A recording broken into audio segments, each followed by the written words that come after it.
None whatsoever.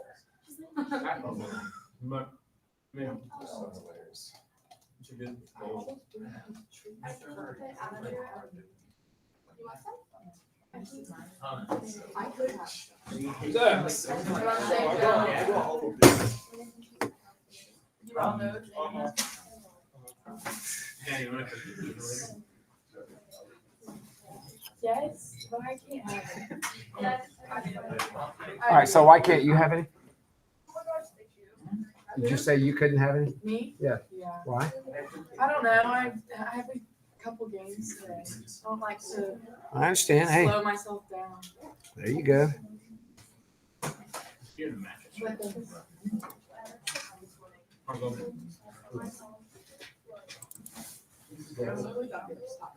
No, I don't want that.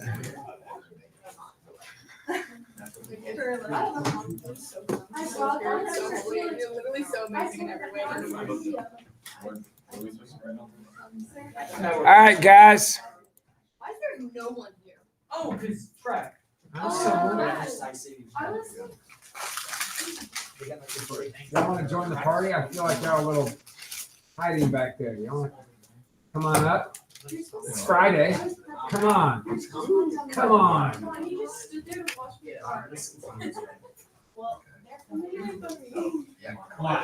Who's coming? They are coming? We had to do, like open car doors this morning at the elementary schools. Ah. What? All right. I remember when I did that, like safety Oh. control. What's up, guys? All right. So today we're going to learn tricks, essentially. These have been proven. We're not getting into that. It's not a proof class so much. But all of these little tricks are strategies that you guys will use when you're trying to find slope, which is the derivative. Okay? So a derivative, again, we use lots of different notations. I will try to spread those around a lot early so you will get comfortable. But the derivative, if I'm giving you a function, so I'm going to start basic. And we kind of talked a little bit about this yesterday. If I give you a function and that function happens to be a single variable with a power, or perhaps a coefficient in the front, a single variable and a power. When you take the derivative, and by the way, again, this changes a little bit if I'm not just doing y and x. We're taking derivatives with respect to x. So there's a part that I'm leaving off that is not going to be necessary tonight, but I'll revisit it tomorrow. And then when you get deeper into calculus next year, when you start talking about implicit differentiation, sometimes you take derivatives with respect to time, and there won't even be a t variable in there. There might be an x and a y or an area or a volume, and it will look a little bit differently, but it won't be a big deal when you get to that. But today, we're dealing with what we call explicit. We don't even call it explicit, but it's technically explicit differentiation, which means I am taking derivatives of y explicitly in terms of x. So it will be a function. We won't have things like sideways parabolas or circles or things like that where you have x's and y's together or on the same side. None of what we do will do that now. Everything will be y in terms of x. All right, so here we go.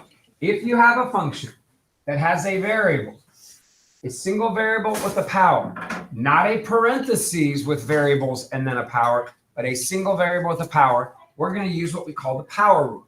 Okay, the power rule says you take the power, we mentioned this a little bit yesterday, you multiply by whatever the number is in the front, write that new number down, and then you copy the x, decrease that n by 1. If there happens to be a number out front, you'll go n times a, whatever that is will go out front, copy down the x, decrease the coefficient by 1. I'm sorry, decrease the power by 1. That is how you take a derivative of a single term. Now, I can keep thinking like this for each and every term as long as they are either added or subtracted to each other. Are you with me? Now, remember limits. Limits allows you to do that too. If I was taking the limit of something plus something or something minus something, I could take the limit of each part. But unlike limits, limits allowed you to do that when you were multiplying, when you were dividing, when you were adding. not derivatives. There are separate rules for when you are multiplying or dividing or doing other things. But if it's a single expression added to another or subtracted from another, I can do this power rule for each and every one. Yes? Your Zoom thing is like, I don't know what it's saying, but. Thank you. Stay in the call. Something happened. It's supposed to be an improvement, but it is not. Where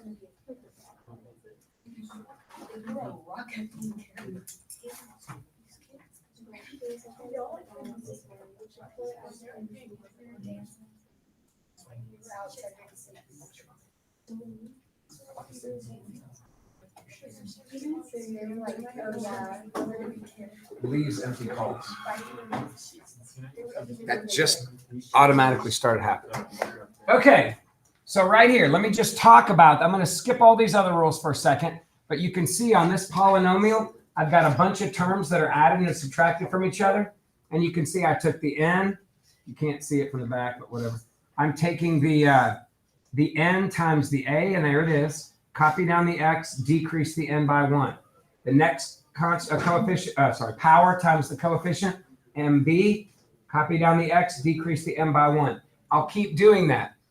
Thank you. Now, when it comes to just a term with a single x, you can keep thinking this way if you want, but a quicker, easier way to think is, isn't the cx a linear term? And isn't the slope of a linear term just the coefficient of x? So whenever you have a single x, just put the c down, because that's the slope of that, right? And isn't the slope of a constant term, isn't like y equals 4, isn't that slope always 0? So the derivative of a constant term will always be 0.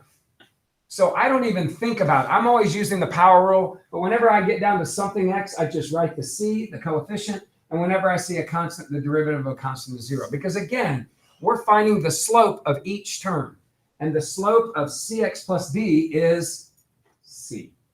And the slope of a horizontal, which is a constant, y equals, like if I gave you y equals 2, you would do this. The slope of that is 0.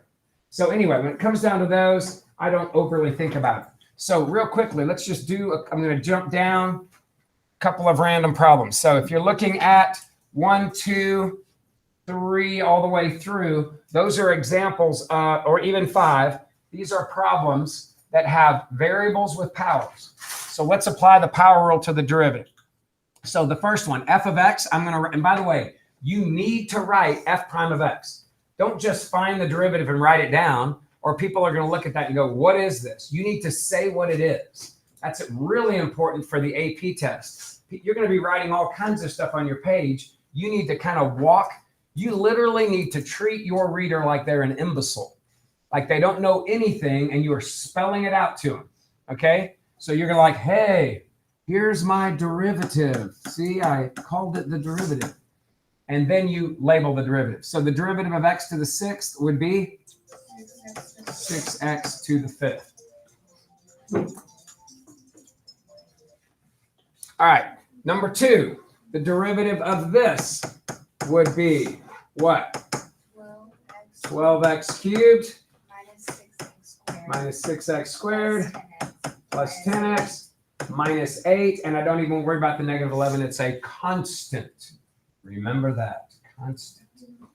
What about number 3? What is the derivative of f? 4 times a half is 2. It's supposed to be a 2. Minus 6x. Hold up.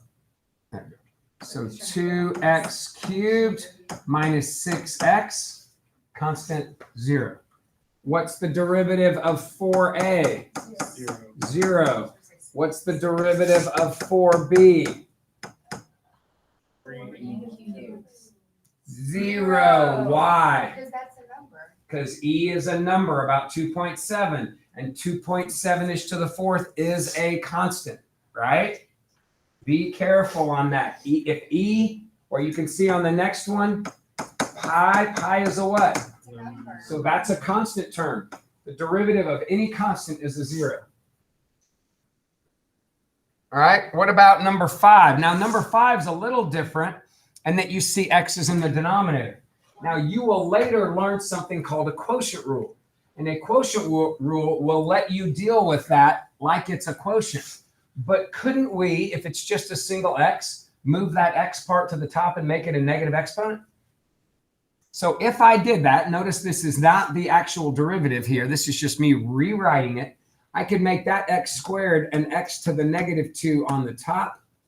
I could make that x to the 4th an x to the negative 4 on the top in the numerator. And now, can't I still apply my power rule? Now stick to your guns. Remember what you were doing. So first thing, f prime of x would be what? 10 over that 20 is a half, x to the 9th. Stop me at any point if you're not seeing this. The next term would be negative 15 x to the 4th. Okay, now let's be careful. The next term would be negative 6 x to the negative 3, right? Because you're decreasing it by 1, makes that a negative 3. And then the last term would be positive Plus 30. 60 halves, which is 30, x to the what? Negative 5. And guys, negative 5 exponents are fine in calculus. All right, if you want to take the time to rewrite that as x cubed on the bottom and x to the 5th on the bottom, you can, but it is totally fine. More than fine. You would be more abnormal changing it back to a positive exponent than most of the people on an AP test when they took it. 98% of them are probably going to leave it like this. So just leave it and be comfortable with it. All right. So that's an example of the power rule and how the power rule will work for you. Are y'all with me? Now, what happens when you run into something like number 6? Now, I realize that you could go, well, why don't we just FOIL it out? If we FOIL it out, we'll have a big polynomial, and then I could just do the power rule. Well, that's great for today. But what's going to happen soon is you'll be given a problem like this. And for you to FOIL that out would require you first to expand this, which is going to be awful, and then to expand that, which is going to be awful. And you're going to have these two massive polynomials. Then you're going to have to distribute all of that out, which is going to give you this massive polynomial that you're going to have to deal with. We don't want to do that. So today, I'm not giving you those because to do this problem, you need what we call the chain rule, which is probably the most significant rule in all of the derivative stuff that we learned. It's going to pull everything together, okay? But we don't know the chain rule today, so I'm going to give you not that problem, but back to where it was. I'm going to give you that or this like in number 7, but I want you not to multiply it together so you can get practice doing what we call the product rule. So the product rule is the second rule up here. So the product rule states, if you have a function that's equal to what looks like two functions multiplied together, it could be two things in parentheses, it could be a sine x times a tangent x, it could be a natural log of x times an e to the x, it could be any two things. And you know that they're two functions because they each have an x in them, but they're kind of different in some way. There's no way to really combine them together. If you have that, you can do what it says to do here. Now, when you look at it, it says the derivative of f, it looks like they just did what with the g? Copied it down and then took the derivative of the h, and then looks like they put a plus, and then they copied the h down, the second one down, and took the derivative of the first one. Well, I kind of do it this way. I think if the function has two parts being multiplied, the first and the second, just to take the derivative, go first derivative of the second, second derivative of the first. Or you'll hear me say first d second plus second d first. First d second plus second d first. Are you with me? And you don't have to do it in that order. Some books will have d first second plus d second first or whatever. It doesn't matter because you're basically taking the derivative of one and copying the other, taking the derivative of the other, copying the one. The order doesn't matter, but I would love it if you went first d second plus second d first, because then your key will match my key. It'll make it easier on you. It'll make it easier on me. It'll be a win for everybody. Are you with me? So first d second plus second d first. Now, you can prove this. I'm not going to prove it right here, but you can also apply this if there's three parts.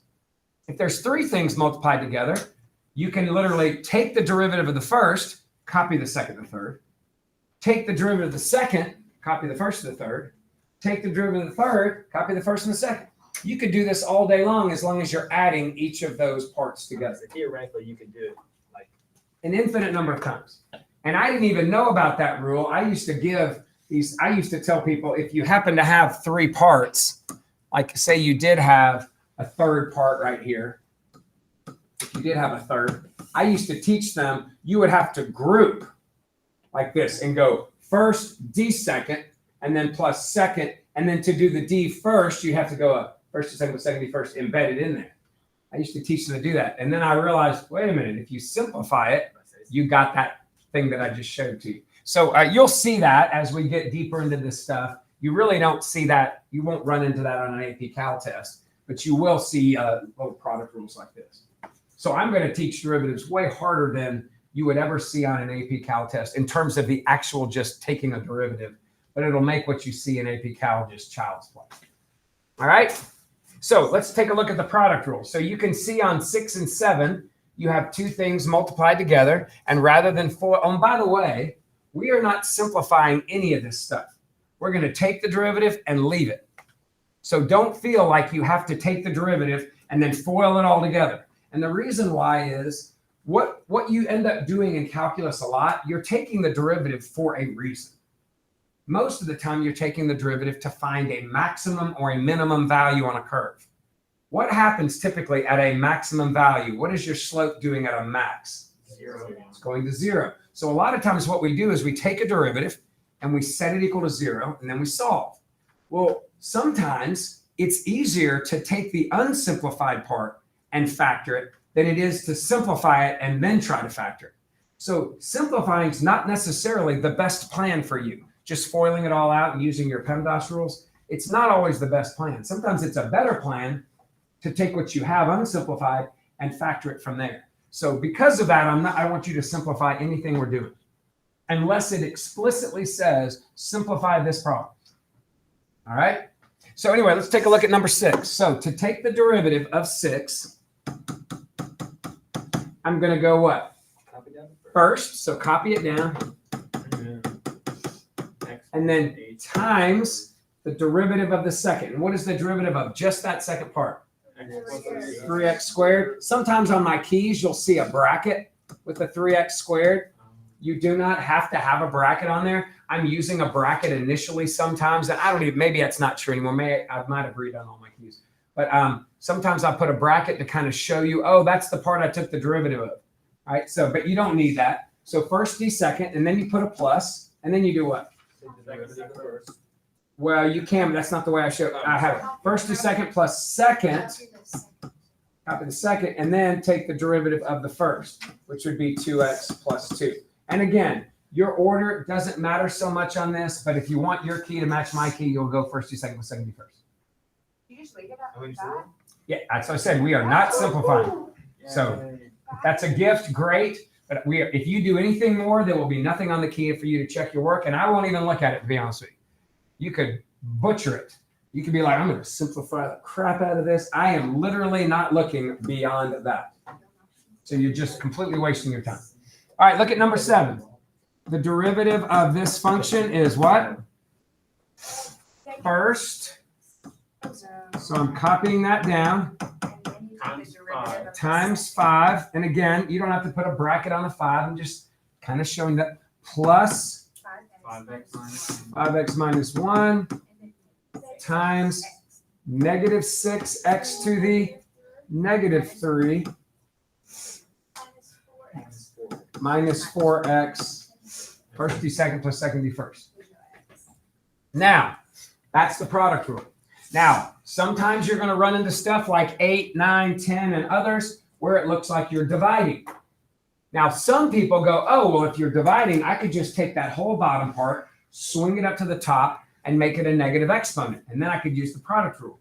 True, you could, but that's one extra step. And you have a rule. The product rule is not hard to learn. It almost has a fun little way of saying it. But the product rule is pretty easy, and it saves you a step from having to do that. And in my opinion, it's better because you don't have that extra negative exponent should you ever want to simplify or clean it up. So here's the quotient rule, and this works whenever you are dividing. So the quotient rule says if you have a function on the top and the bottom, and you look at the rule right here, for the derivative, it looks like I copied the bottom, took the derivative of the top, and then put a minus, copied the top, took the derivative of the bottom, and then I took the bottom, put it back on the bottom, and squared it. Now that looks like something that's hard to memorize. I'll give you that. So think of it this way. You've got a high part and a low part. All right? You're going to go low d high minus high d low over low squared. Low derivative of high minus high derivative of low over low squared. Now, the biggest thing people forget is they go, wait a minute. They go, wait a minute. Is it low d high or high d low? Well, just remember, Heidi is very polite, and she likes to go last. Okay? So Heidi, which is not true. I've taught one Heidi in my life. She was this really annoying kid from Russia. She didn't understand social cues, and she was like rude. Wait, You talking about the can you use dancer? an example? Like, No, this was years ago. I mean, like, are you like talking about the dancer like in this specific example? Heidi? Yeah.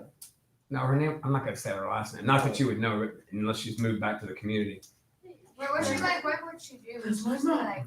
She just didn't understand American social. So she would say rude stuff and ha ha ha, and everybody like, seriously? Yeah, I was like, Wait, what would she say? I don't remember. I just remember she was annoying. Hope you're not watching. I'll make it vague. There were two Heidis. Anyway, remember Heidi goes last. So low derivative of the high minus high derivative of the low over the low squared. I'm grading an AP test right now, a practice test from my AP guys.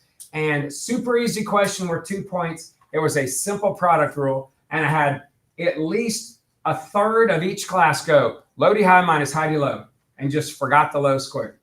Don't forget the low squared, and remember that the high D low part, the high D part goes at the end, last. All right, and it's minus, right? Minus where it's at. Product rule is plus. So let's take a look at these quotients and see if we can do this. I'm starting you very basic. So the derivative of f of x, when you see a fraction, it's going to be a fraction. So I'm going to go low. The derivative of the high is 1. So I'm going to put a 1 there, but you don't need to. Times 1 doesn't affect anything. And then minus high, the derivative of the low. And again, you don't need to put a 1. I probably put a 1 sometimes in my keys just to show you that I'm thinking that way, but it's not necessary. We know that. Over the low squared. And we are not cleaning that up. All right? Unless I was using it somehow later down the road in calculus. All right, look at number 9. Number 9, to take the derivative, low. D high is 1 minus high. D low is 2x. All of that over the low quantity squared. Last one like this, number 10. See a fraction, I'm going to use a quotient rule. Low. Copy that down. The derivative of the high is 6x minus 3 minus the high. The derivative of the low is 4x minus 2 over the low, the entire quantity squared. And remember, if you are simplifying, you are wasting your time. I will not look at your results. All right? Now, just to show you some of these, how they can play out, this is a fraction. You could, if you want, like we mentioned earlier, take that x squared, swing it up, and make it a negative exponent. Because it's a single monomial, I think that's a great idea. So option 1 right here would be to take that x squared, change it to an x to the negative 2, and then to take my derivative, I do what? Negative 6, x to the negative 3. Now let me show you another option. And I think this is fine to do this. All right, so what if I go back to this 3 over x squared? Another thing to do is the quotient rule. It is an actual quotient, right? But I'm going to walk through the quotient rule, but I'm not going to write down anything that is equal to 0. So check it out. I'm doing low and high here. Low, D, high. Here we go. Low times the derivative of the high. Now, what would the derivative of the high be? 0. I'm not writing that down then. Minus high times the derivative of the low. What would that have been? All of that over the low squared. What's the low squared? What do you get when you simplify that? Negative 6 over what? X cubed. Isn't that the same thing? So if you like swinging it up, great. And that's totally fine for you to do that. But remember, you can still do a quotient rule. Just don't write x squared times 0 minus 3 times 2x. Don't write the low d high if the low d high is 0. Or if you see yourself writing it because you haven't thought through it, if you go, all right, x squared times, oh yeah, that's nothing. Just don't bother with it. All right, I still see calculus kids writing x squared times 0 equals, I'm like, oh my goodness. And, maybe now, but try to eliminate that. If you see that I have a constant on the top, the derivative of the high part is going to be 0. It's going to wipe out that whole part. So that whole low d high is gone. And again, if you left it like that, that's okay. But that's ultimately, because we're not simplifying, but that's ultimately what you would end up with. So in this case, I would probably have done that. But you will see there will be problems like, for instance, like this. Sometimes I'll give a problem like 2 over x squared minus 3x plus 4. I really don't want to bring up that whole thing and make it a negative 1 exponent. I just think that's tedious for no reason. So if it were something like this, you could call this 16 part B.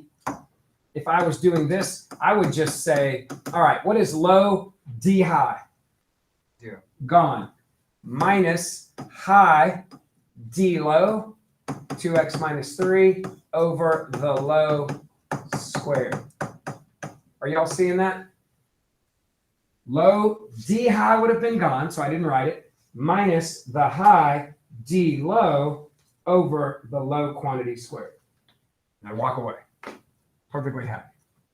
Y'all seeing that? So this is what I still like doing the quotient rule here because I don't really like doing this, swinging that up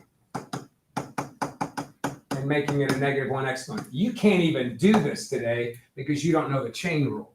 Monday you'll be able to do it, but we can't even do the derivative of that right now. So I like this. Maybe not in this situation. This situation I kind of like this, but anyway, it is an option for you. Now look at number 12. What do you see? I see a product rule in the numerator, and then I see a quotient rule involving the numerator and the denominator. So which function would you say involves the entire fraction? The quotient rule. But at some point in your quotient rule, as you're going low d high minus high d low over low squared, you're going to get to a d high, aren't you? And the high part is a product. So in the course of doing your quotient rule, when you get to the d high part, put a big parentheses and do your product rule in there. So you're going to have this big quotient rule, but the second you get to the d high, because the high part's a product, you're going to insert a product rule, and then you're just going to keep going and finish it off. So check it out. Stop me if you're not seeing this.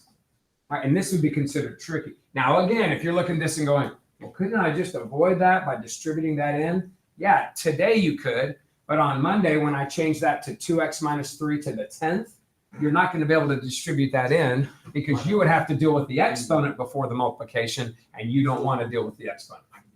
All right, so here we go. Number 12, to take the derivative. Sometimes you might want to give yourself a little room. So I know it's a quotient rule because that's involving all of it. So here we go. Low, popping the low down. Now here we go. D high, I got to take the derivative of that product.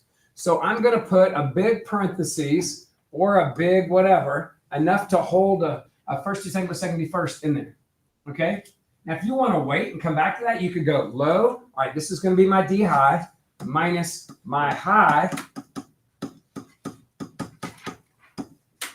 times the d low, which is just that 3, over the low squared. You could go ahead and do that and then come back to the d high. But do you see what I've done here? Low, d high, minus the high part, d low over the low squared. So here is my d high. First, d second, 10x, plus second, d first, 2. You tracking with me? All right. All right, what about number 13, 14, and 15? Any ideas? Okay, I have a power rule that allows me to, if I have an exponent, and technically a root x is an exponent. Now I'm going to show you how to do this with a fraction, and then I'm going to show you a way I want you to do this with square roots. Square roots, derivative of square roots show up all the time. There's a much better way of doing it. It's a rule that we're going to basically derive right now. I don't really think it's worth knowing to the cube roots or fifth roots. If it's cube roots or fifth roots, we're going to do them the way we do all 3 of them initially. But then I'm going to show you a trick, and you'll see it. It's an easier way to do these, and it's much easier when we start actually plugging numbers in to find a particular derivative at a certain x value. It'll be easier for you to get there. But anyway, let's just check it out. I'm going to change this to x to the half, change that to x to the 1/3, and change that to x to the 1/5. So based on our power rule, what would our derivative be? 1/2 x to the -1/2. subtract a 1, and I get a -1/2 power. This derivative would be on 14, 1/3 x to the subtract a 1, and you get a -2/3 power. Number 15, to take the derivative, 1/5 x to the subtract a 1, -4/5. If you don't know how I'm doing that, I'm taking the 1/5 and subtracting a 1. I'm subtracting a 5/5. Now, I want you to go back and look at this. If you were to simplify this and have no negative exponents and no fractional exponents, how would you do it? You do what? So the x to the -1/2, since I already have the fraction 1/2, I'm going to leave this 1 on the top, and I'm going to put a 2 down the bottom. So you're saying to take the x to the -1/2 and make it an x to the 1/2 on the bottom. That's fine. That takes care of the negative. How would you take care of the fractional exponent? What does x to the 1/2 mean? The square root of x. Okay? Now I want you to look back up at this, and what does it look like I did to go from here, the regular function, to this derivative? You took power of it. I put that on the bottom, and I put a 2 out front. Now, actually, the chain rule, which you'll learn on Monday, I didn't do anything wrong here, but the chain rule you will learn says go back when you're done and take the derivative of whatever that x is. Well, what is the derivative of an x? Yeah, like if I gave you y equals x, what is the derivative of that? 1. So when I take the derivative of x and multiply, that's what the chain rule will tell you to do. Go and multiply by 1. 1 doesn't do anything. So the reason why I haven't been going back and taking the derivative of those single x's, the stuff that's being raised to that power, is because it's always been equal to 1. On Monday, I'll show you what happens when the stuff on the bottom becomes 3x minus 5. Or maybe the stuff I'm raising to the power is x squared minus 3x. It would require an extra step. But right now, all the power is on is a single x variable. And that derivative of that single x variable is always 1, as you can see right here. So I haven't been paying any attention to that. That will start Monday. You with me so far? Now, you could make a rule for these, and there is a rule. I mean, you could say, oh, if it's a cube root, put a 3 on the bottom and put the cube root of x, but it's actually the cube root of x squared. And then right here, you could say, oh, if it's a fifth root, you could put a 5 on the bottom and a fifth root of x to the 4th. You could keep doing this and you can see double it on the bottom, whatever the root is, first power. Triple it on the bottom, whatever the root is, one less, second power. Fifth, whatever the root is, one less, fourth power. But I don't think that I do this on any of my keys. And the reason why is on the AP Cal keys, on the AP Cal work you do, they don't either. So I want you to be, but they will on this. And this is probably the most common fraction you will run into. Is this, common root you will run into is a square root of x or x to the 1/2. So I want you to know that my keys will have this on it now. If you find a problem that's not there and I still am using a 1/2 power, let me know. I think I've changed everything at this point. But anything else, I just do a 1/3 power. I don't bother memorizing this rule. It's just it's not worth the brain cell in my opinion. And then I did talk about number 16, right? What happens when you have 3 things multiplied? Well, if the rule is first do second plus second do first, I essentially was taking derivative of one, copying the other stuff down, taking the derivative of the other, copying the stuff down. Well, if there's 3 parts, just do that. So no matter 3, 4, 5, or 10, does not matter. I am going to, you can pick the first one. It doesn't matter. You don't have to do first do second. But I'm going to take the derivative of that, which is 6x minus, I'll tell you what, I'll put it in brackets. The derivative of that, which is 6x minus 4, copy the other 2 parts. Then I'm going to put a plus. Then I'm going to take the derivative of the next one, which gives me 6x squared. Copy the parts that I didn't take the derivative of. Put a plus. And then finally, I'm going to take the derivative of that third part and then copy the other parts down.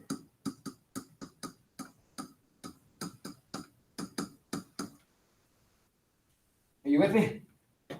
And to me, that just makes it easier, knowing that little rule. You probably won't see that in a textbook or anything like that. And honestly, it's because it really doesn't show up on an AP test.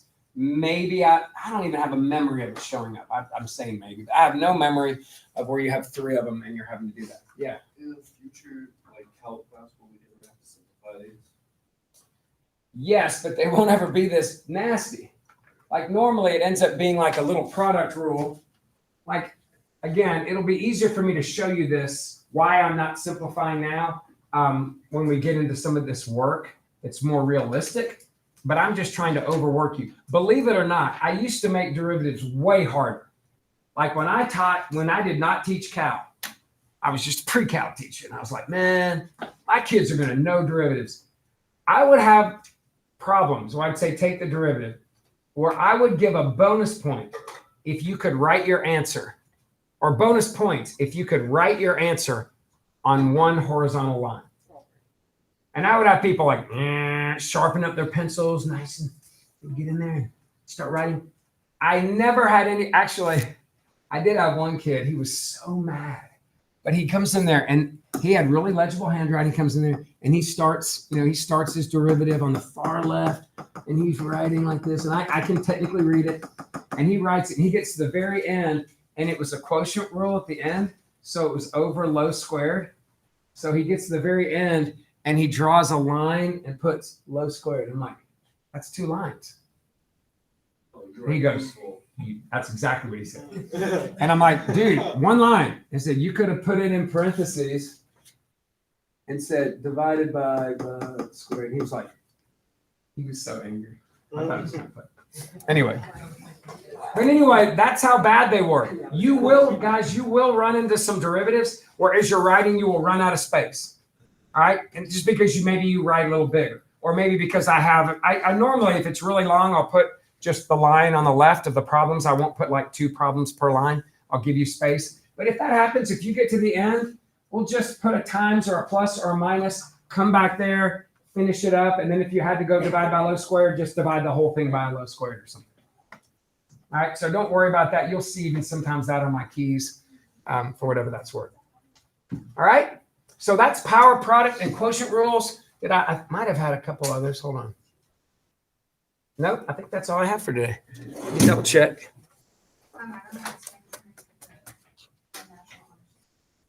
chain. Yep, that's it. So you've got a homework assignment for this to get some good practice on it. And then it will start getting a little bit filthier, in my opinion, on Monday, because the chain rule brings a lot more into play. It makes, I can start giving you stuff like this. What do you do when all of this is raised to the 10th? Right now I have, remember how we had that problem that had a product rule on the top, but it was a fraction? So you had a product rule inside of a quotient rule. Remember that? Well, what do I have here? I have a polynomial inside of a power. Well, the power, like the quotient rule we did before, is what's involving the whole product problem. So you start with the power rule, 2 plus 9, 10 blah 9, and then the chain rule says come back and go times the derivative of the inside part. So we'll start looking at that chain rule. It feels a little awkward at first, and then you get used to it, and it's not as good. It's not a big deal. But anyway, today you didn't have to deal with the chain rule on anything up here. All right. I don't want to jinx myself, but derivatives like scared me a lot because everyone like would hype them up. So I was thinking it was some like crazy math. Well, it's not. They will feel a little bit tougher on Monday at first. But I will say that my class average every year on this test has been an A on both. So if there's always a D in the midst of that for people that don't do their homework. But if you do your homework and you start getting the homework problems right, you'll have an A on this test. I mean, I don't give you anything that's not been shown on the homework stuff.